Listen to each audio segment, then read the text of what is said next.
Hello everybody, Dennis Engelbrecht with the Family Business Institute and our blog series Digging Deeper. So welcome to today's session. Today I want to talk about really the confluence of three stories and the lesson behind those. The first story, and I may have told this in some previous blogs, but about, it must be 17, 20 years ago, long-term client, a mechanical contractor, asked me to come in and analyze why some of their project teams were successful and others weren't. What were the characteristics of those team members that were consistently successful versus the others, and what can we do to make everybody successful? Well, it was a very interesting visit. So what it really boiled down to is we had one individual and his teams were always successful and much more successful. There's a large gap between the other teams. The project managers who worked with him most often were the most successful, and they had their most successful jobs when they were working with him, and less successful when they were working with a different superintendent. So clearly this individual had it, whatever it is, he had it. Now, what was probably most remarkable about this individual was that he wasn't remarkable at all. So when you interviewed him, you got no sense that this was some master planner or, huge dominant leader who everybody wanted to follow. Very understated person, very low ego,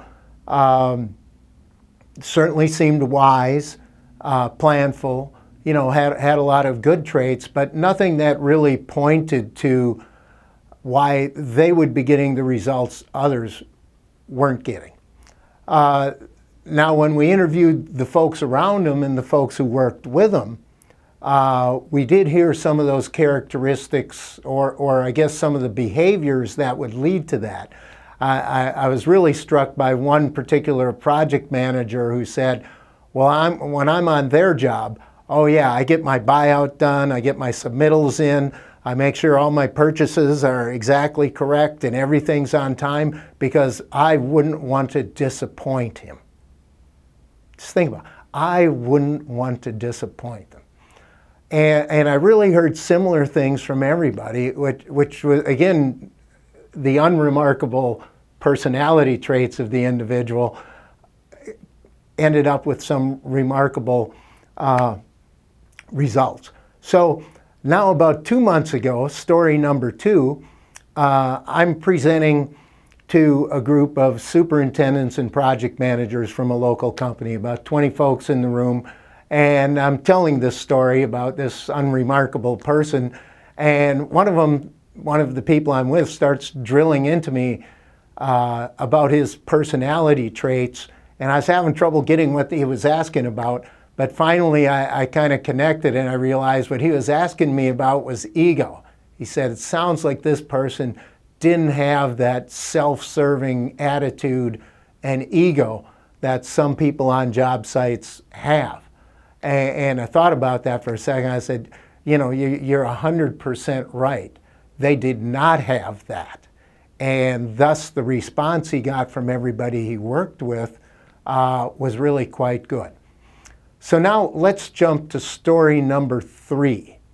About a month ago, I'm on a cruise in Europe, and we spent 2 days in Russia in St. Petersburg, and a lot of that time visiting the palaces of the czars. Just amazing, beautiful stuff, gold everywhere, great architecture, and listening to the stories. So we're at dinner that night. We were with another couple, and the fella, as we were talking about the opulence of the czars, says, well, at the end of the chess game, the king and the pawn go back in the same box. And I was just sort of dumbfounded and struck. First of all, I had never heard that, saying or analogy or anything. But one of the things I did was start connecting it to these two prior stories. And here's my take on that saying. First of all, by the way, it's an old Italian proverb, and as you look it up on Google, they're saying a lot of the meaning is, well, when people die, they get put in a box, and there isn't a lot of difference, once you're there. But I'd actually taken some different meaning from that, and the meaning I took from that was that really no individual, whether you're the king or the pawn, really has more personal worth than the other. So most of you watching this are leaders, right? So you have a position of leadership, you have a position of management, you have a responsibility that may be greater than others. You may have a position that's higher than others, and you may have a pay that's higher than others. But at the end of the day, you're no more valuable a person than each of those people that you're dealing with, whether it's the lowliest laborer on the job or whether it's the owner or the superintendent from the trade that you're having conflict with.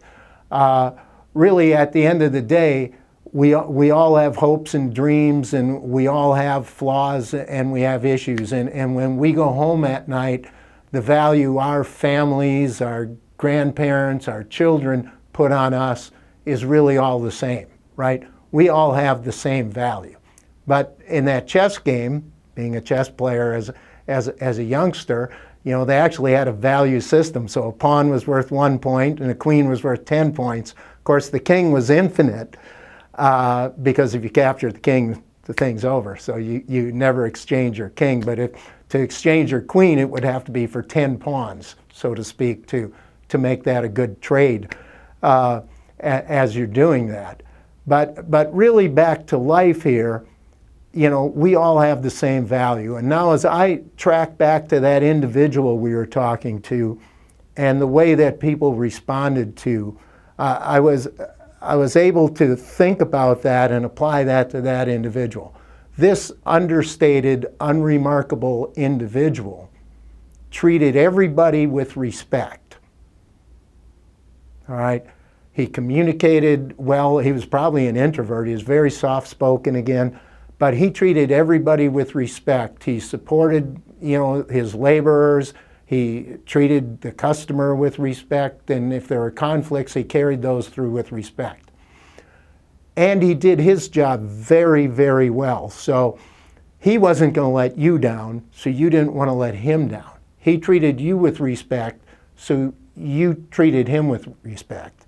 And I'd say one other trait that he definitely had is he had high standards, high expectations for himself and for the results of the job. I'm not going to say so much for others, but for the results he wanted to attain and for himself.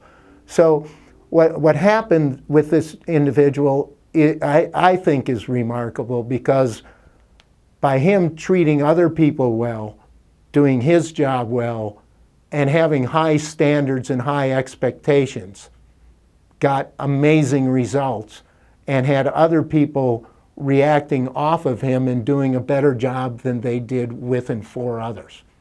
So when you return to your job tomorrow, or you return to your job site, and you have your team together, I encourage you to think about that.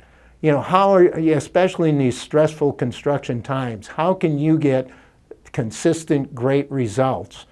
And what can you do to be a better leader to achieve those things? So remember, at the end of the game, the king and the pawn get put back in the same box. Thanks for tuning in.